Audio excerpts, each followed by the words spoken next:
大家好，我是美食多。肾为先天之本，是五脏六腑的根基，肾气虚实变化，主宰人一生的生长发育。如果人体出现肾虚，就会引起身体各部分不适，如腰膝酸软、记忆力减退、失眠、早衰等。因此养生需要重视养肾。西医理论认为，尿频是由于肾者肾小管功能受损，浓缩能力减退，重吸收水分减少，肾小动脉硬化等，也是衰老的标志之一。另外也可能是生理性及精神性影响，如情绪紧张、气候变化等都可以改变排尿的频率。如有夜尿频多、倦怠无力、腰膝酸软等肾状病者，可以多使用它，可以起到很好的效果。黄芪被认为可以温补肾阳，增加肾脏的功能，因为肾脏是人体主要的贮藏力量的器官。黄芪的滋补作用可以提高人体的抵抗力，促进肾脏的生理功能。第二，黄芪中的多糖能够促进肾小球过滤的恢复，增加肾小管重吸收的能力，有助于肾脏功能的恢复。黄芪含有一些独特的营养成分及氨基酸，这些成分可以降低肾病疾病的风险。黄芪在缓解肾脏疾病方面有一定的作用，同时也可以预防一些习惯性肾脏疾病。同时黄芪中含有多种氨基酸、甜菜碱、叶酸、生物碱及人体必需的微量元素，具有扩张血管、改善皮肤的营养，防止脱发以及促进毛发生长的作用，是美容美发配方中常用的药物之一。中医认为大枣性质温和，可以补充肾脏的精气，提高身体的免疫力和抵抗力。大枣中含有丰富的纤维素和果胶等成分，能够促进肠胃蠕动，改善便秘等肠道问题，从而缓解肾脏负担。大枣的性质温和，对男性的肾脏、肝脏、脾脏等器官有良好的滋补作用，可以促进男性的生殖功能和性功能。大枣中含有多糖类、氨基酸和微量元素，能够提供人体所需的营养物质，减轻疲劳，提高男性的身体素质。大枣还可以补血养颜，有助于改善面色暗淡和气血不足。红枣中含有丰富的铁质、维生素 C 和胡萝卜素等营养物质，可以促进血液循环，增强身体免疫力，帮助皮肤抵抗氧化和老化。红枣中的钾元素还能够有效地降低血压，对于高血压患者特别有益，还能够维持心脏的健康。红枣清洗干净之后，将它剪成小块，这样红枣的营养更容易释放出来，并且红枣核是比较燥热的，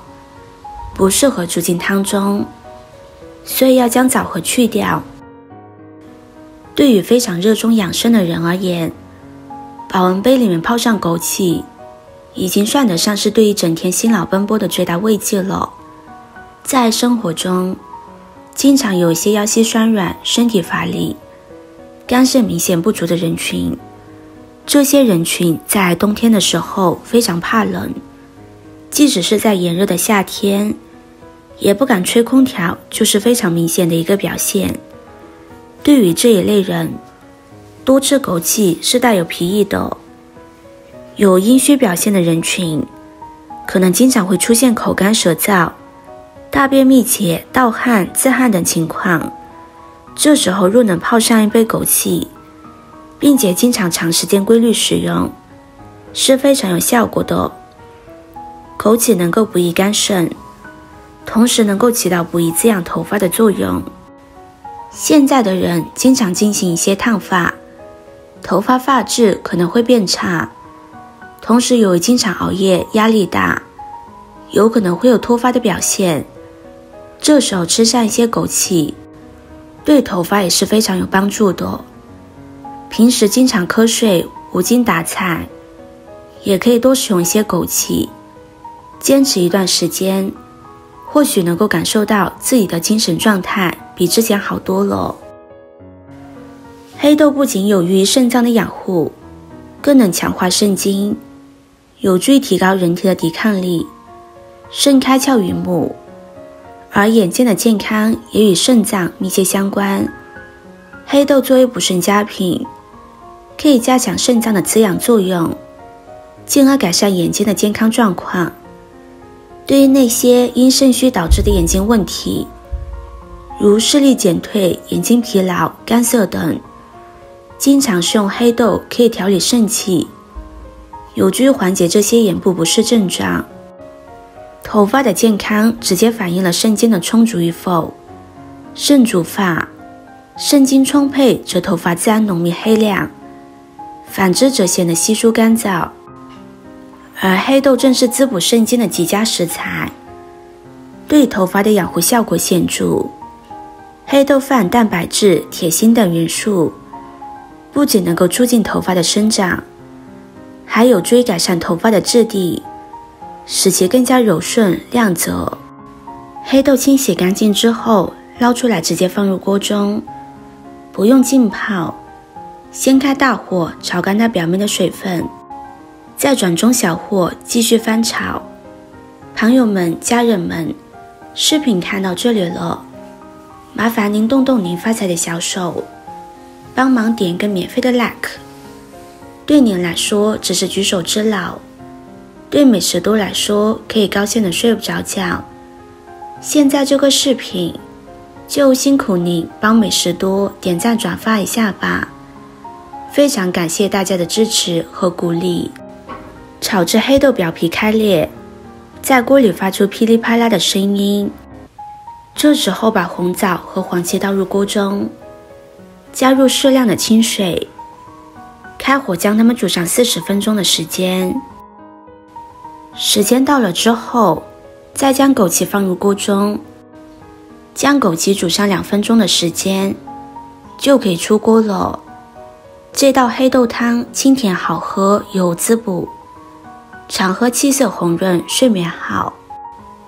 头发乌黑，夜尿也没有了。喜欢的朋友就收藏起来试试吧。今天的分享就到这里了，视频看到这里了，麻烦各位哥哥姐姐动动小手给我点个赞吧。点击我的头像，可以看到更多的美食视频。我们下个视频见啦！